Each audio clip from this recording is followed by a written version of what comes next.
En Venezuela hay un modelo de gobierno o una forma de gobernar obsoleta o que sencillamente ya fracasó. Y no lo digo yo, lo dicen los venezolanos de a pie, lo dicen los analistas e incluso las encuestadoras. ¿Por qué les comento todo esto? Porque vamos a abordar este tema en el marco de las elecciones presidenciales que estamos ya a 21 días. Y vamos a conversar con dos aspirantes a la presidencia de la República para despejar un poco ese panorama político electoral que, por cierto, está bastante caldeado y donde se habla ya de un diálogo directo de Nicolás Maduro con el gobierno de Joe Biden, es decir, con los norteamericanos. Así que bienvenidos sean todos a su espacio sin censura cara a cara a través de Impacto Venezuela. Antonio Ecarri, aspirante a la silla de Miraflores por el partido Lápiz. ¿Cómo está? Qué bueno tenerlo en mi programa. Encantado, Mildred. Trataremos de dar impacto. Bueno, eso sí, siempre. El último programa que tuve con usted fue el del Esequibo, que fue muy bueno, la verdad. Mucha historia, muchas cosas que recordamos en ese momento, que por Así es. cierto, lo del Esequibo todavía está ahí, esa lucha, ¿no? Lo Tema de primero, Estado, fundamental. sí, un tema de Estado, así es. Lo primero que quiero conversar es sobre eh, ya falta poco, ya cada vez falta poco, ya arrancó la campaña electoral oficial, ya hay incluso reanudación de diálogos de Maduro con el gobierno de Joe Biden, pero en cuanto a los votos, yo voy a los votos. Estamos hablando de 10 candidatos, Antonio, o sea, tú tienes 9 por delante. ¿Cómo está el tema de la capitalización de los votos en este momento? Bueno, fíjate, Mildred, bueno, primero agradecidísimo por esta oportunidad que me dan. Nosotros encontramos un mercado muy claro de votantes. Nosotros no le restamos votos ni a un extremismo ni al otro. Nosotros le encontramos votos ¿dónde? En el centro político del país. Es decir, hay una inmensa mayoría de venezolanos que no les gusta el PSUV y no les gusta la MUD. Y ahí encontramos un voto militante, un voto activo, un voto duro, que ha venido creciendo. Nuestro gran hándicap sí ha sido el desconocimiento en regiones fuera de la región capital y fuera del centro del país. Y eso ha sido el mayor reto que hemos tenido. Sin embargo, con nuestro plan, la Nueva Venezuela, dando argumentos, dando además la fortaleza. Hay una cita de un libro de Tony Blair que a mí me encanta. El centro siempre es muy complicado armarlo, pero una vez que está armado, la gente toma la sensatez que es la vía para tu fortalecer un país. Nuestro objetivo de esta candidatura presidencial no solamente es ganar las elecciones, sino darle estabilidad a un país que ha jugado con inestabilidad durante muchísimos años. Y por eso, y eso es una ley hasta de la física, cuando el centro es fuerte, hay un país estable. Y ese es el primer requisito para que nosotros podamos tener los 4 pilares que nos hemos fijado como metas para el renacimiento, para que vuelva a Venezuela, que es nuestro objetivo. Yo quiero que vuelva a Venezuela, la Venezuela de esa que está jugando en la Vinotinto, esa Venezuela que triunfa, esa Venezuela que es capaz de tener el rector de la MIT, es la Venezuela también que día a día además se levanta muy temprano y le echa un camión y nace en medio de la adversidad. Yo creo que esa Venezuela vuelva y esté también al frente del gobierno. Entonces tenemos esos 4 pilares y esos 4 pilares son inversión, educación, producción y empleo.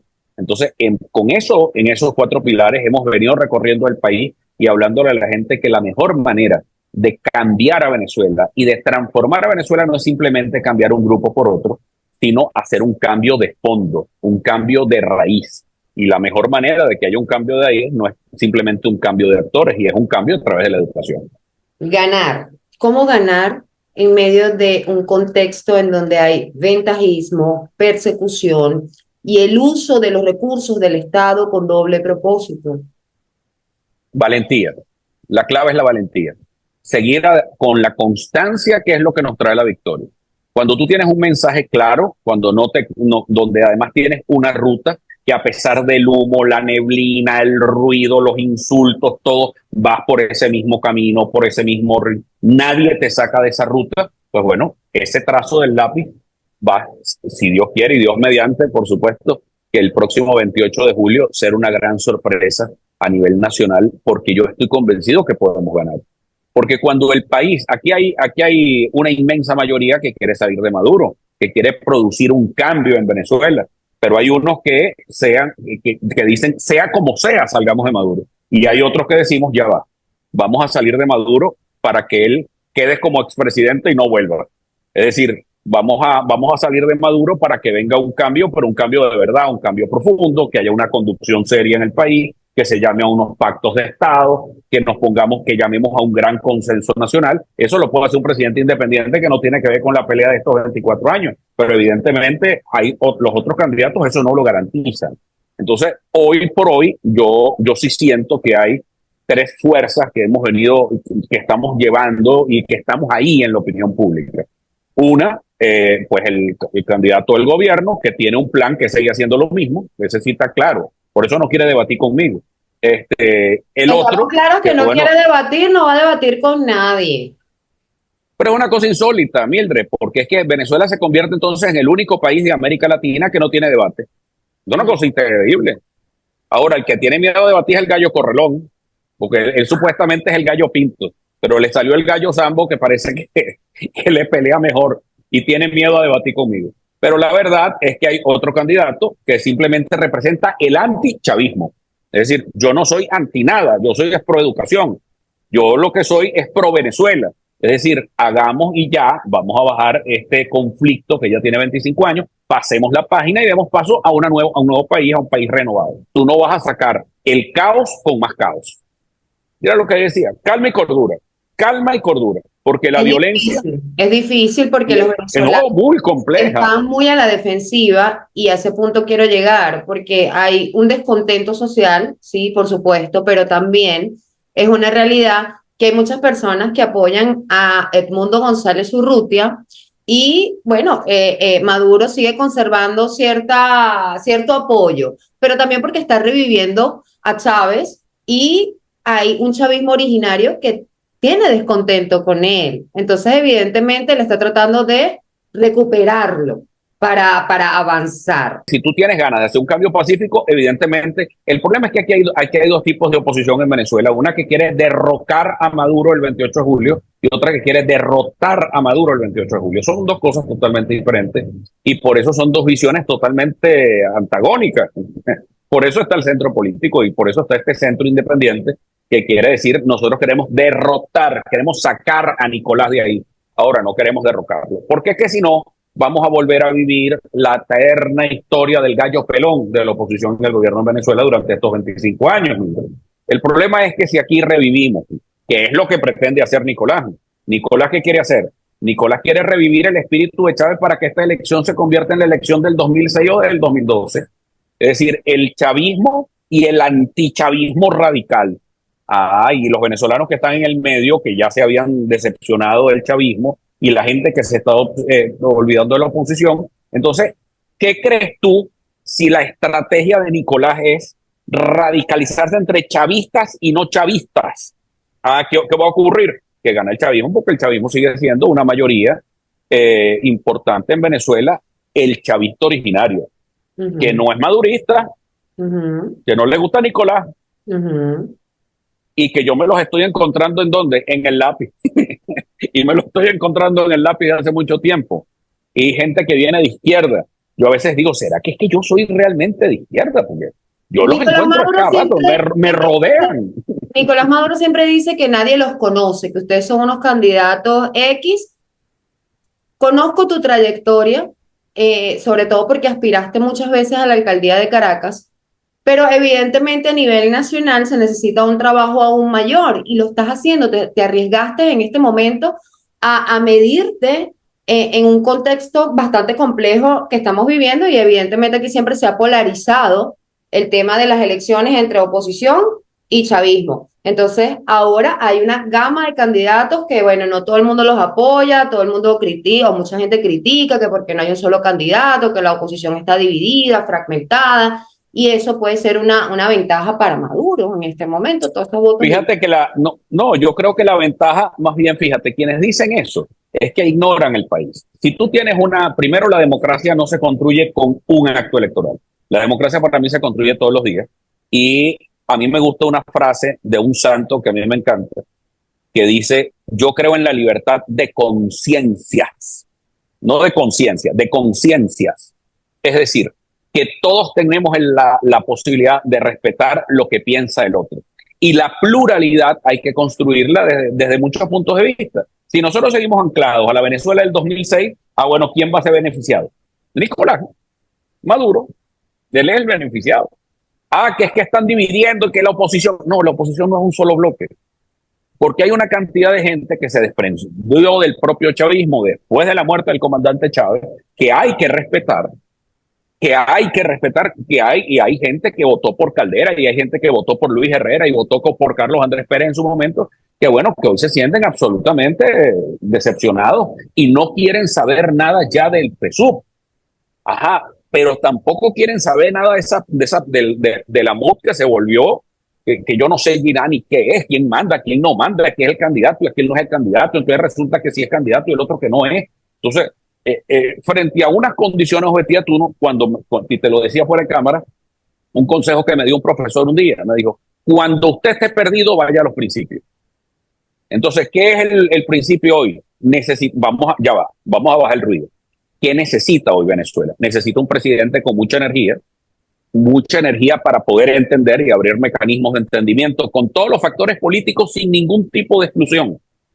Tercero, dar esa estabilidad para ¿quiénes? Bueno, para los inversionistas internacionales en materia petrolera, que tenemos que abrir el país a eso.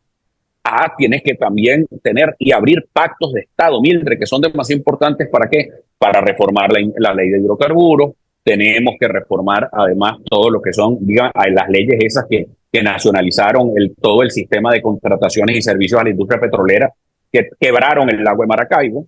Hay un compendio de cosas para sustituir el modelo económico. Tú requieres de un consenso nacional. Tú no requieres imponerte por encima de los demás. No, tú tienes que convencer a los demás. Entonces, son dos modelos muy diferentes, porque un presidente fuerte no quiere decir un mandón, no, sino que un presidente con la convicción de saber cuál es su ruta y cuál es su camino, es lo único que puede devolver a los venezolanos la tranquilidad.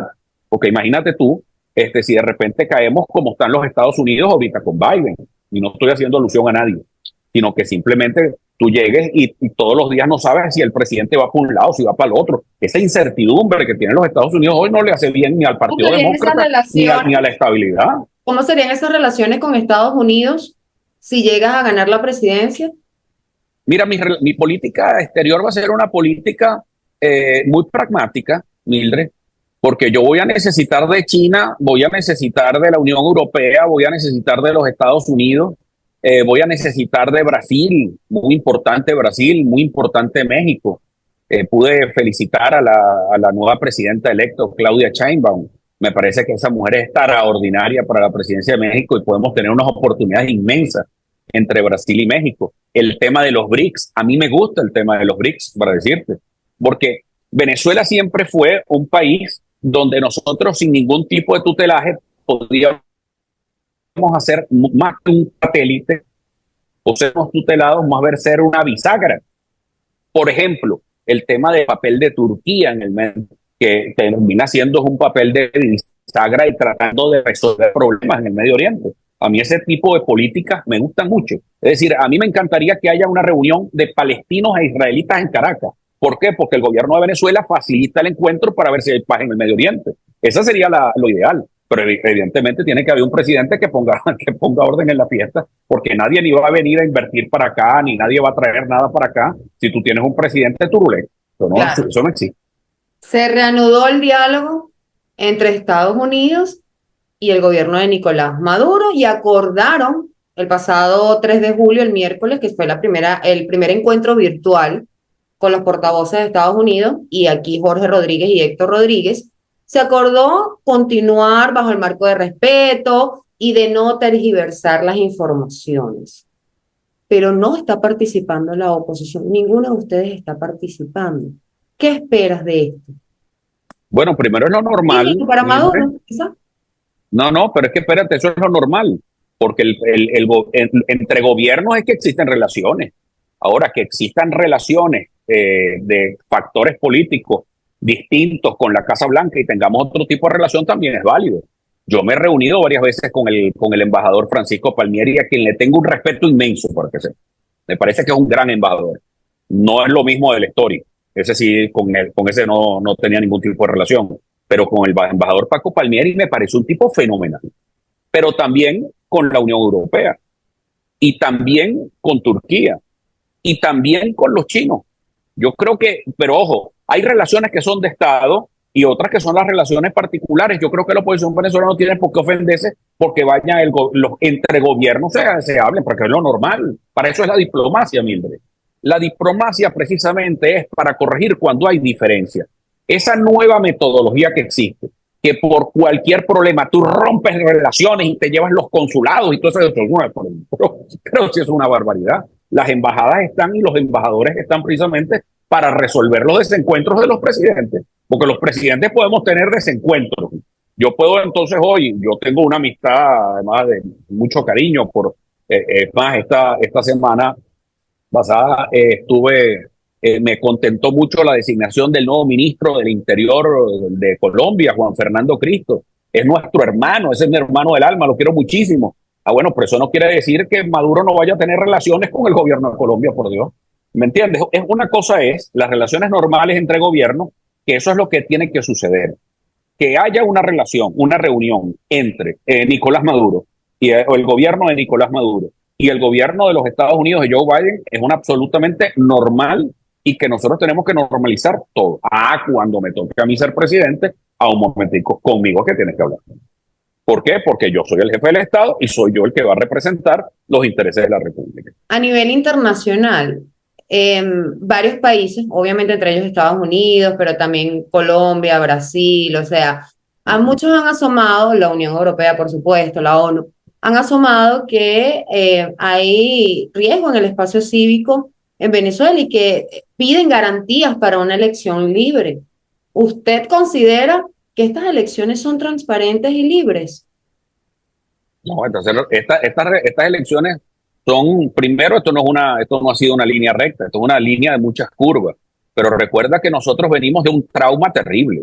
Nosotros venimos es la primera elección presidencial en Venezuela durante mucho tiempo, después de que hubo un gobierno interino y que 56 naciones reconocieron ese gobierno interino. O sea, esto es un problema. O sea, venimos de una crisis, no venimos de unas elecciones normales hace 5 años donde todo el mundo reconoció.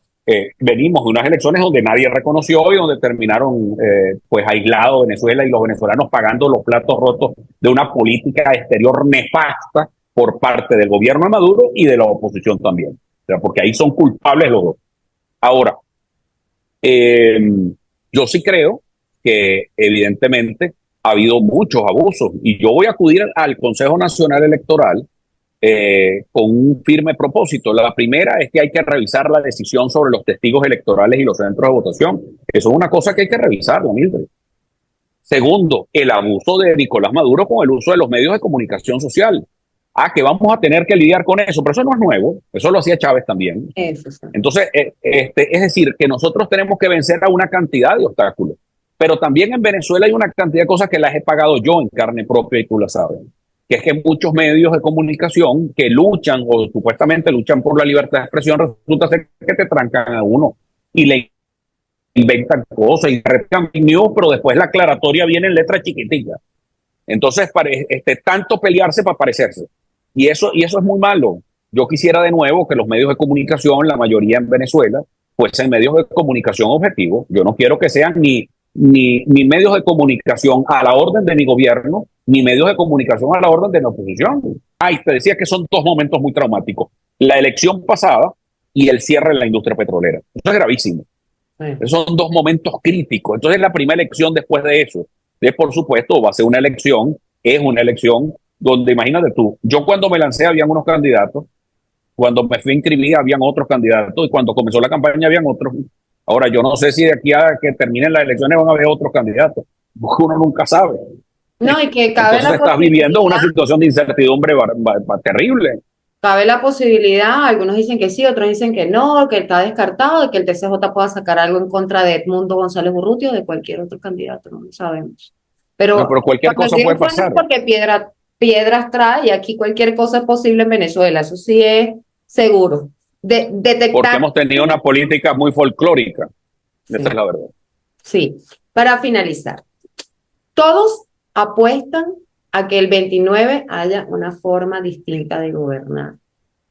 Pero si Nicolás Maduro resulta reelecto o el Consejo Nacional Electoral canta victoria a favor del Partido Socialista Unido de Venezuela, va a cambiar eso. Bueno, fíjate, mira, Mildred, este país decidió cambiar y además cambió desde el punto de vista de fondo. Ya no somos los mismos que dependíamos del Estado venezolano para vivir. Aquí el Estado venezolano se vino abajo, es decir, aquí no tienen cabulla de cómo armar un totalitarismo ni cómo consolidar un gobierno totalitario donde ellos aisladamente hacen lo que les da la gana. Eso no puede existir. No puede existir porque no va a haber paz. Porque la paz en Venezuela no es una cosa de tontos. La paz no es sumisión. La paz no es rendición. La paz no es capitulación. La paz es convivencia y respeto, además. Entonces, este país está exigiendo un cambio en la conducción en una inmensa mayoría, incluyendo a la militancia del PSUV. A mí me huele esto mucho el año 98. Si es por maquinarias, nada más, cuando las maquinarias pierden el corazón, se pierde todo. Porque terminas tú llevando gente a votar que termina votando por otro. Sí, puede ser que sea un escenario similar. Hay tantas cosas que uno ha vivido, por lo menos yo tengo 15 años Muchísimo. allá, pero en ese tiempo yo estaba en bachillerato y es como que uno se pone a hacer comparativos, pero al final, como dije, es muy complejo determinar lo que vaya a ocurrir o no. Lo que sí es cierto es que hay una mayoría evidente que ya se cansó de este sistema de gobierno o esta forma. Este país cambió, estamos obligados todos a cambiar y como clase política venezolana estamos todos obligados a cambiar para parecernos nosotros a esa nueva Venezuela que está surgiendo. Y para que le demos paso a esa nueva Venezuela, todos tenemos que cambiar. ¿Por qué crees que los venezolanos deberían votar por ti? Porque es el cambio seguro, porque es el camino seguro, porque es la posibilidad de hacerle un cambio total a Venezuela, que no sea un cambio brusco, que no es el cambio con violencia, sino es el cambio con entendimiento, es el cambio con razonamiento, es el cambio con fortaleza, con un presidente que va a estar ahí a la disposición de todos. Cambio con justicia también. Por supuesto, cambio con justicia, pero la primera que va a hacer es que el presidente es asumir sus funciones como presidente de la República y no es ni juez ni fiscal. Por supuesto que voy a impulsar reforma del Poder Judicial, voy a impulsar reformas de los poderes públicos, pero eso lo va a terminar siendo la nueva Asamblea Nacional. Y para eso nos va a faltar un año, Mildred, un año entre mi toma de posesión y la toma de posesión de la nueva Asamblea Nacional. Si nosotros no sabemos qué está pasando, qué va a pasar en Venezuela de aquí a 3 semanas, tú te puedes imaginar qué va a pasar en un año. Pues es muy difícil de preverlo. Lo que necesita es una paciencia, una constancia y una fortaleza y una energía muy grande para poder echar para adelante. Bueno, yo lo que sí creo es que el destino de estas elecciones está en manos de los venezolanos, en todos los que vamos a participar. Yo creo que en manos de la conciencia nacional, como diría nuestro querido Arturo Uslar Pietri, quedamos en manos de la conciencia nacional. La conciencia nacional tiene que despertar, la conciencia nacional tiene que estar clara, y yo la veo retratada en cada barrio, en cada caserío de Venezuela, y hay una conciencia por el cambio, pero por el cambio seguro, no por el cambio a la incertidumbre o a más incertidumbre o a más conflicto. No, es el cambio por la vía que creemos. Un presidente que pueda mandar, un presidente que pueda dirigir, un presidente que pueda servir, un presidente activo y no, por supuesto, lo que podamos hacer que esto pueda ser una gran locura colectiva. No es lo mismo un presidente que es jefe de su propia organización, que es jefe también de su coalición, que puede hablar con todo el mundo, que puede hablar con el expresidente Maduro, que puede hablar con el presidente de la Asamblea Nacional, que puede hablar con el Tribunal Supremo de Justicia, que puede llamar y visitar al fiscal general. Hay mucho rencor, hay muchos sentimientos en contra de los que gobiernan actualmente y lo vivimos hace poco con incidentes que han ocurrido con personalidades del gobierno y eso afecta también, o sea, se ha sembrado mucho odio de lado y lado y yo creo que eso debe sanar. Es que eso es lo que hay que curar, eso es lo que hay que curar. Doudes, decían los romanos, doudes, doy para que des, decían los romanos. Imagínate tú lo viejo que es ese dicho, ¿no? Doy para que des. Es decir, tú tienes que dar respeto promover tú el respeto para poder exigir respeto. Pero no es Entonces, fácil. por supuesto, no es fácil. Después de este país, de tantos años de conflicto, lo que sí es que debemos comenzar a curar las heridas. Palabras bíblicas, palabras de Jesucristo. Una cosa es la justicia y otra cosa es la venganza. Yo creo que Venezuela tiene que ir a un camino a la justicia, pero no un camino a la venganza. Así es. Antonio, muchísimas gracias por compartir con nosotros a través de Caracal una vez más todas tus impresiones y bueno, ahora en medio de esta batalla electoral, porque es una batalla, es una lucha dura que están Así es. enfrentando todos los que estén por las razones que sea que se están midiendo por la presidencia de la República, pero serán los venezolanos quienes decidan ese día. Esté muy pendiente porque además vamos a tener una campaña sabrosa. Vamos a darle mucha innovación y vamos a dar que hablar no solamente en los medios, No me sino extraña, en la mesa de los venezolanos. no me extraña. Muchísimas gracias por acompañarme en Impacto Venezuela. Gracias, Mildred. Espero tenerte próximamente.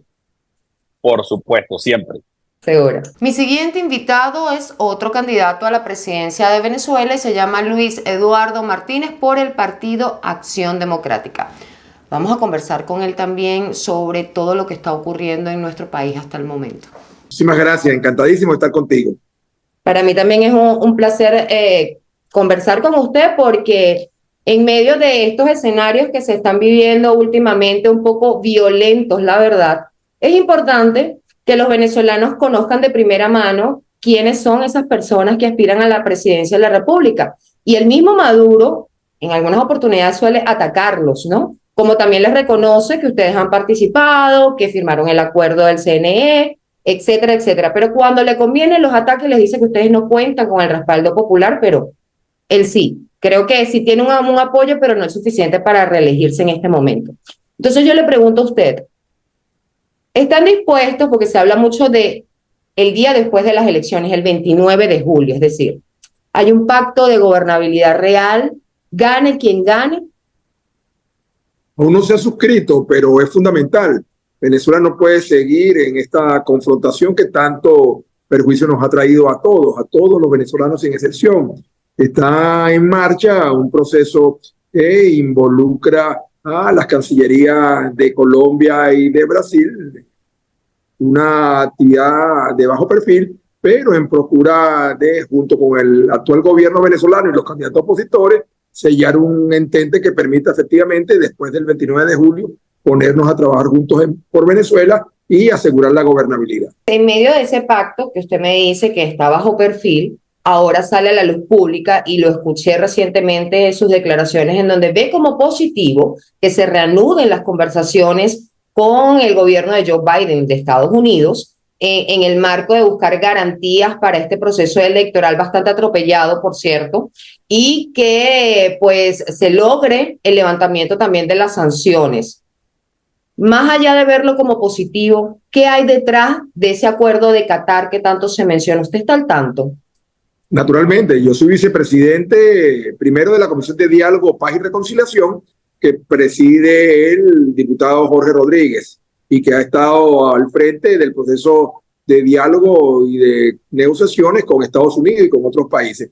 En Qatar, los acuerdos se fundamentan en dos aspectos. El primero de ellos, efectivamente, tú lo has citado, es el electoral, elecciones creíbles, transparentes, con acompañamiento internacional, con garantías para candidatos, pero también el acuerdo que allí se selló viene aparejado con una revisión y posible levantamiento de las muchas sanciones que acogotan a Venezuela. Algunas de ellas, por cierto, han sido flexibilizadas, pero aún están vigentes otro tanto. Sí que el acuerdo de Qatar, pero también los acuerdos de Barbados, permitirían no solo realizar un proceso electoral creíble, sino más importante, el hacer posible que después de las elecciones, con el reconocimiento del nuevo gobierno, también pueda Venezuela reinsertarse en el escenario internacional y proceder entonces, levantadas las sanciones, a recuperar su economía. Estados Unidos dice, o sus voceros, que ve difícil el escenario de transición en nuestro país. ¿Usted qué opina al respecto? Que no es fácil, que es muy complejo, porque se producirá el 28 de julio solo la elección del presidente de la República.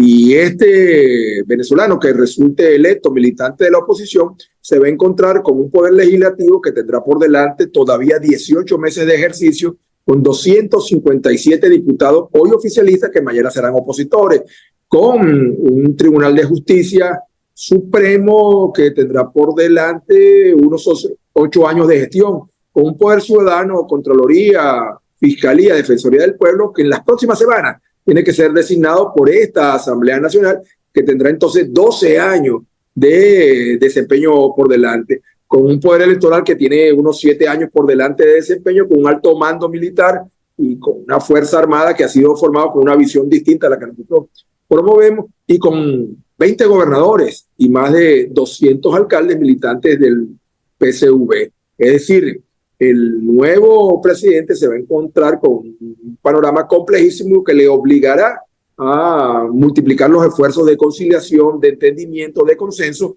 porque de lo contrario va a ser muy difícil que pueda adelantar su gestión. ¿Quién cree que está, y lo voy a decir muy coloquialmente a los venezolanos, quién cree que está pidiendo cacao? ¿Estados Unidos o Nicolás Maduro con estas negociaciones? Bueno, en Venezuela dicen que hay más opinadores que venezolanos. Y te digo esto porque yo he estado siguiendo las redes y entonces hay, digamos, dos posiciones diferentes. Hay unos que señalan que Estados Unidos, informado por sus agencias de inteligencia, que no son precisamente muy eficientes, porque si no, el muro de Berlín no hubiera caído sin que se hubieran dado cuenta, advierte que Nicolás Maduro pudiera ganar las elecciones y por lo tanto prefieren ir poniendo puentes para que la relación se restablezca.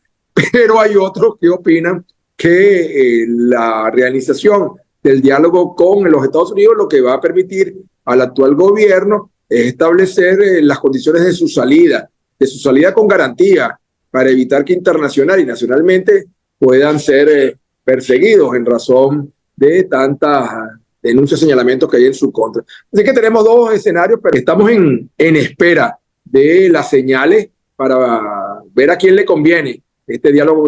En lo personal creo que le conviene a todos los venezolanos, porque Venezuela tiene que reinsertarse en el escenario internacional, le conviene restablecer relaciones plenas, comerciales, diplomáticas, consulares con los Estados Unidos. Y a Estados Unidos le conviene la relación con Venezuela por dos asuntos, sobre todo de cara a las elecciones. Uno es el petróleo, aunque no es el más importante, porque la producción petrolera venezolana no tiene gran peso en relación al volumen de crudo que necesita Estados Unidos. Pero más importante es el tema migratorio. El tema migratorio que está chocando sobre todo en las grandes capitales americanas, solo podrá ser resuelto si Venezuela y Estados Unidos se entienden y se evita esa oleada de migrantes que en los últimos meses ha complicado la situación del gobierno federal americano. Y la presencia de rusos en nuestro país, firmando pactos comerciales con el gobierno, ¿cómo ve eso? Bueno, eso en buena medida es responsabilidad de los Estados Unidos y de la Unión Europea, porque hay una ecuación muy sencilla, que es que cuando se produce un vacío alguien lo llena. Eso lo hemos advertido de una otra vez, se lo hemos advertido a congresistas y a funcionarios del Departamento de Estado de los Estados Unidos. En la medida que ellos se empeñen en mantenerse lejos de Venezuela, otros llenan los espacios que tradicionalmente ocupó Estados Unidos, que ocupó la Unión Europea. Así que es una torpeza extraordinaria, y otra vez se lo hemos hecho saber privadamente a funcionarios americanos, el que se empeñen en mantener cercada a Venezuela, porque en un mundo como el que vivimos, con una geopolítica tan complicada, entonces los viejos aliados son reemplazados por los nuevos. Rusia, China, tienen una política bien agresiva de conquista de mercados. Vamos a retomar la parte electoral.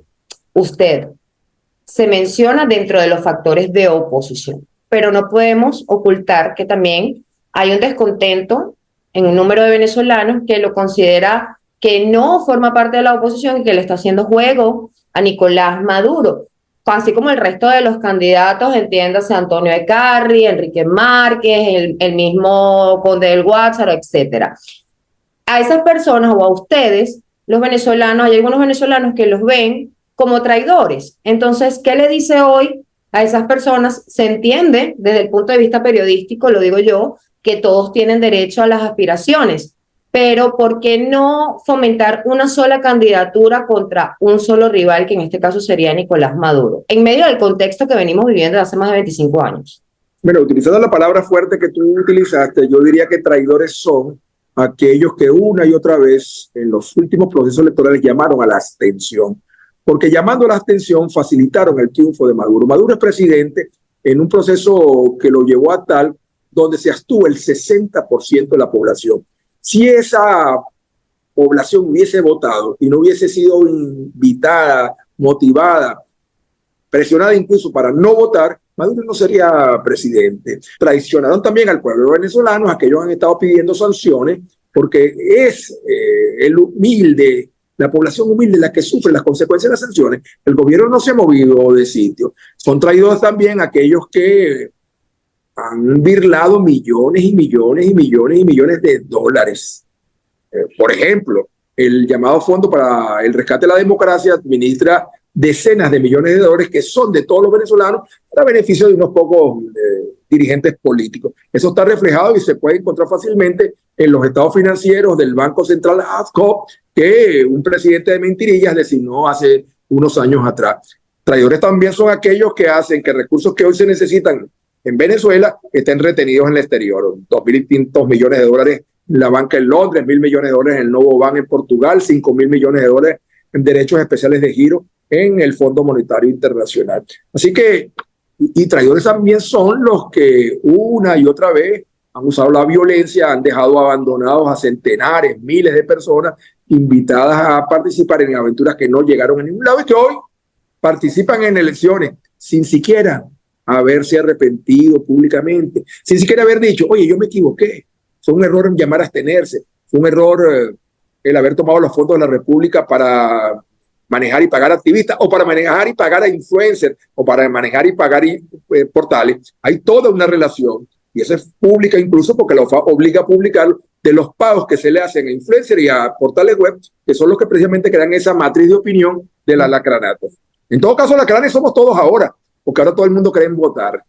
Entonces, aquí hay, lamentablemente, quizás por falta de información, o también por mucho fake news, una situación que se empeñan en desconocer, es que tenemos votos. Yo he ganado una y otra y otra y otra elección.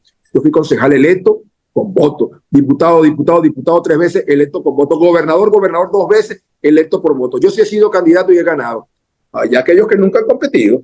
Entonces, mi llamado es con cariño, con respeto, con afecto, que entiendan que todo voto cuenta. Un voto es necesario. Hablando de sacar votos y para finalizar, pues se nos agota el tiempo. Si sacan de la jugada electoral, aunque muchos dicen que ya no creen, pero bueno, aquí nunca se sabe porque el panorama político en Venezuela es muy complejo.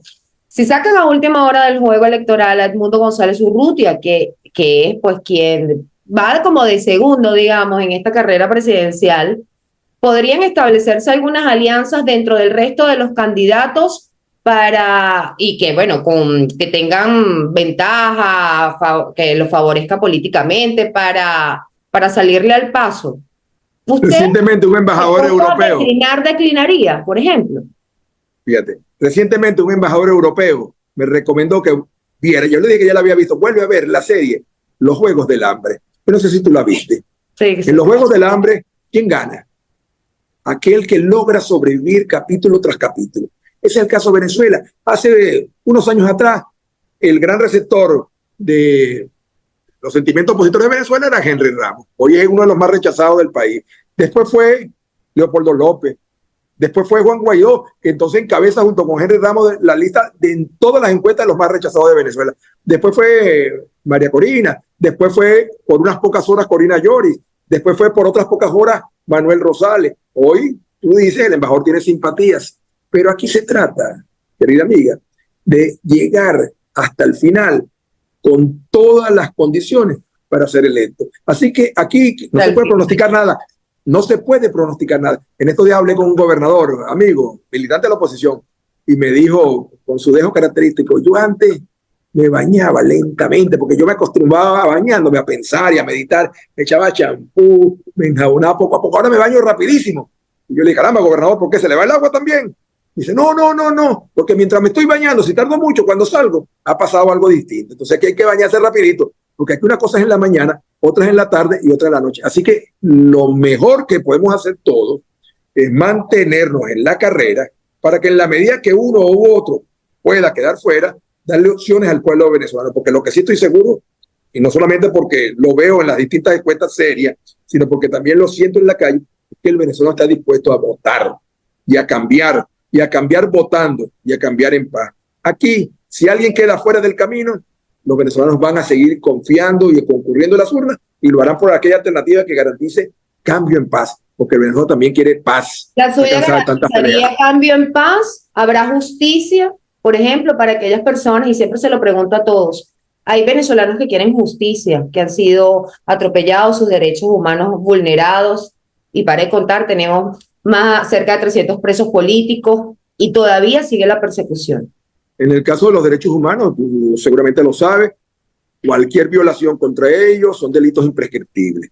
O sea que no solamente en Venezuela, sino también fuera del país, más temprano que tarde serán sometidos a juicio aquellos que sean incursos en tales delitos. Para nosotros los derechos humanos son lo más importante que tenemos que garantizar al nuevo gobierno, por lo cual lo que se denomina justicia transicional es clave en el proceso que se inicia. Aquellos que tengan delitos que probablemente se puedan demostrar tienen que ser severamente castigados. Si hay algo que he percibido es que la gente quiere un gobierno nuevo. Un experto electoral, consultor muy cercano al gobierno, me dijo en estos días, aquí no va a funcionar el voto castigo, aquí no va a funcionar la economía del voto, aquí lo que está funcionando es el voto neurótico. No puedo decir la palabra que él utilizó porque me van a regañar a ti y a mí, pero me dijo, aquí lo que va a funcionar es el voto con A y termino otra vez en A.